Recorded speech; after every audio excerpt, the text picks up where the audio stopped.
موجودہ دور ترقی، بلندی اور آلات کی صنعت و سجاوٹ میں مہارت کا دور ہے۔ سائنسی تحقیقات و نکات کا ذریعہ اور وسیلہ بنا کر مشینیں، انجن، موٹر وغیرہ کی ایجاد ہو جاتی ہے۔ سورج کی کرنیں، پانی کی لہریں اور ہواؤں کے جھونکوں کے ذریعے بجلی کا تیار کرنا عام اور معمولی سی بات ہو گئی ہے۔ دنیا کے ایک کونے میں بیٹھا ہوا انسان دوسرے کنارے کے بسنے والے سے جب چاہے رابطہ قائم کر سکتا ہے، چہرہ دیکھ سکتا ہے، دھڑکن سن سکتا ہے، جنگل و بیاباں میں مقیم ہو کر پوری انسانی دنیا کو اپنا پیغام سنا سکتا ہے، جنگوں کو ہوا اور معرکوں کو راحت کی راہ دکھا سکتا ہے اور سکون و سلامتی کا ماحول قائم رکھ سکتا ہے۔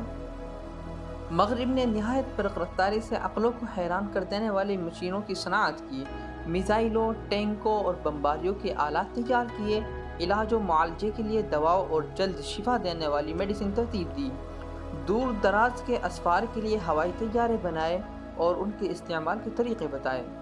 غرض جدید ٹیکنالوجی تقریباً تمام سامان راحت فراہم کر چکی، اور یہ بات کسی پر بھی ڈھکی چھپی نہیں، لیکن مغرب کی تحقیق و تدقیق انسانی فطرت کے تقاضوں کو نہیں جانتی، حیران قلوب و اذہان کو مطمئن نہیں کر سکتی، اس لیے کہ خالق انسان کا فرمان ہے، الا بذکر اللہ تطمئن القلوب، سنو، اللہ کے ذکر سے ہی دلوں کو اطمینان حاصل ہوتا ہے۔